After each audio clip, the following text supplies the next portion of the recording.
There are 1.3 billion Muslims in this world. There are millions of Muslims living in other countries, European countries, in the US, as minorities. Islamophobia, since 9/11, has grown at a pace where it is alarming. Human communities live together. There should be understanding amongst them. But Islamophobia is creating a division. Muslim women wearing hijab, it's become an issue. It's become an issue in some countries. Hijab is some sort of a weapon. A woman can take off her clothes in countries, but she can't put on more clothes. How is this happening? Because of Islamophobia. And how did this Islamophobia start? After 9/11. And why did it start? Because certain Western leaders equated terrorism with Islam. Islamic terrorism. Radical Islam. What is radical Islam? There is only one Islam. And that is the Islam we follow of Prophet Muhammad sallallahu alaihi wasallam. There is no other Islam. Radical Islam, Islamic terrorism, what message did they send to people in the West? And why is there Islamophobia? How is a person in New York, in the Midwest, in the US, in European capital, how is he going to distinguish between who is a moderate Muslim and who's a radical Muslim? Because terrorism has nothing to do with any religion. This Islamic terrorism, Islamic radicalism, and sadly used by leaders, this has been the main reason for this Islamophobia. And it has caused pain amongst Muslims. We in Muslim countries watch this Islamophobia traveling abroad, and it's getting worse. And may I just say, Mr. President, that in European countries, it is marginalizing Muslim communities. And we all know that marginalization leads to radicalization. Some of the people who ended up as militants in Syria and other places were from marginalized Muslim communities. And my point here is that we must address this issue. I'm sad to say that we Muslim leaders have not addressed this issue either.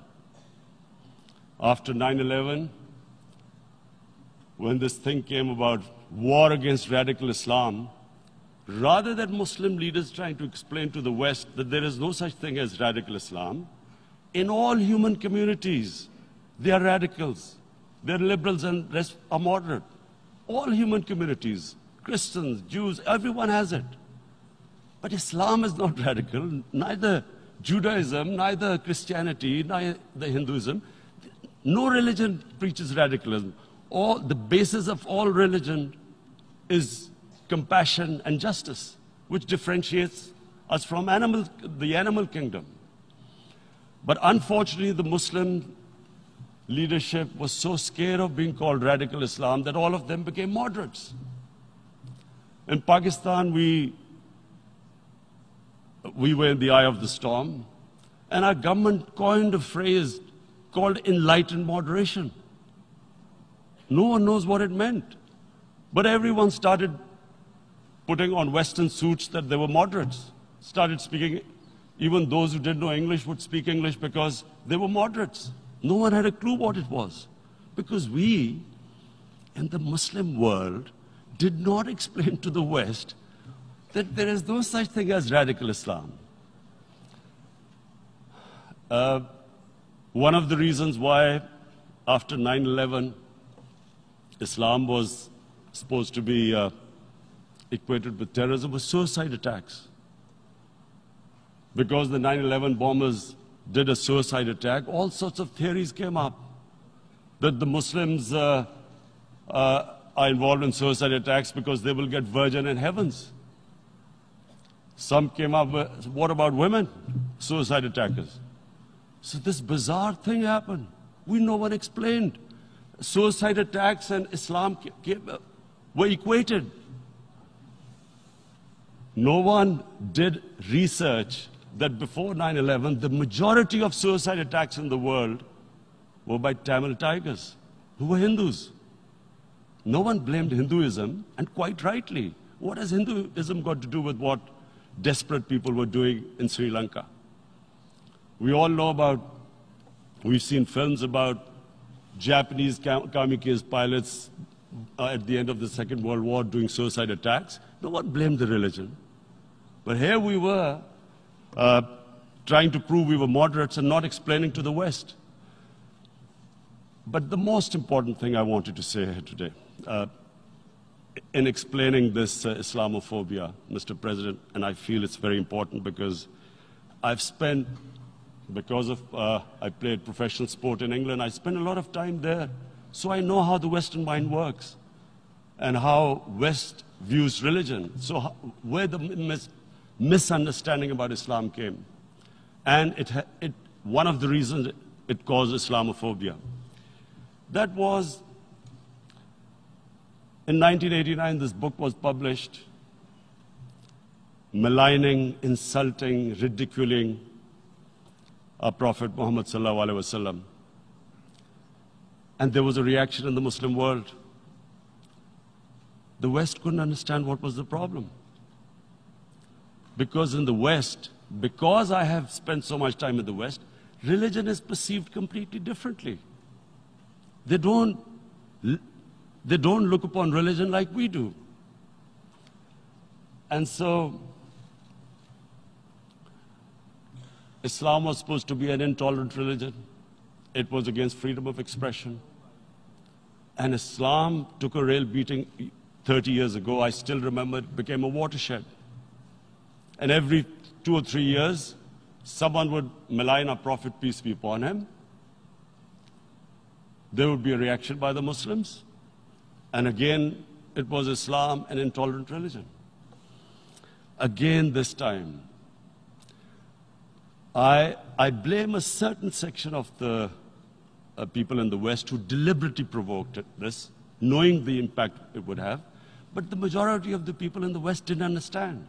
This is where, again, Muslim leadership let the Muslims down.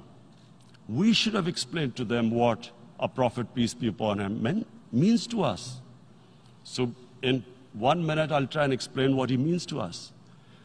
Our Prophet was the witness to the divine book, the Holy Quran.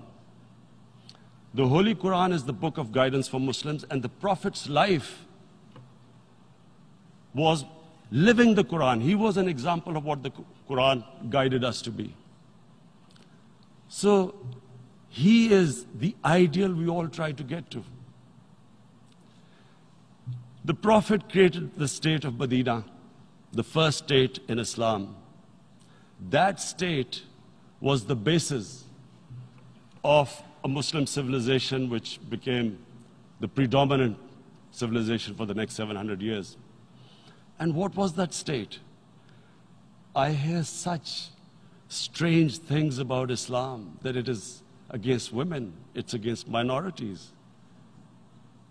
The first state of Islam in Medina, it was the first time a welfare state was set up. The state took responsibility of the weak, widows, orphans, poor people, handicapped. It taxed the rich, spent the money on the poor. The state announced that all human beings are children of Adam, hence equal, whatever the color of their skin. The state announced, the Prophet announced that, and slavery, the whole system depended on slavery as it did for many years in the Western societies. The Prophet said that one of the greatest deeds is to free a slave. But because the society depended on slavery, he said, but if you have to treat them as an equal member of the family. And as a result, something happened in a Muslim world which hasn't happened in any other civilization. Slave dynasties appeared. Slaves became kings. The Mamluks, slaves who ruled Egypt. In India, there were slave dynasties. And then, with minorities, again, you hear that Islam is supposed to be against minorities. Let me just make this clear. In Islam, the Prophet announced that everyone was free to practice his religion. It was a sacred duty to protect the places of worship of all religions. He announced that every person is equal in front of law, whatever his religion or his color. And this incredible case, and I always quote this, that the fourth Khalifa, the head of state of Medina, he lost a court case against a Jewish citizen. So, number one, it showed there was a rule of law, no one was above law. And number two, that a Jewish citizen was an equal citizen. So, Mr. President, when a Muslim society is unjust to its minorities, it is going against the religion of Islam and our Prophet, peace be upon him.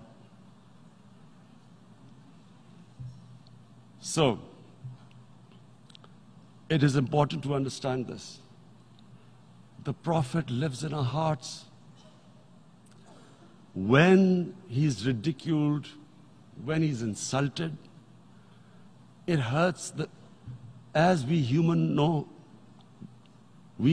beings understand one thing, the pain of the heart is far, far, far more hurtful than physical pain. And that's why the Muslims react. And I always thought that if I ever had the stage, I would try and explain this to the world community, especially to the Western community, because having lived in the Western community, people didn't understand this. When I first went as a teenager to England, there was a comedy film on Jesus Christ. It's unthinkable in Muslim societies. So we need to explain that, look, in a human community, we must be sensitive to what causes pain to other human beings. We have, in the Western society, and quite rightly, the Holocaust is treated with sensitivity because it gives the Jewish community pain. That's all we ask. That do not use freedom of speech to cause us pain by insulting our Holy Prophet. That's all we want.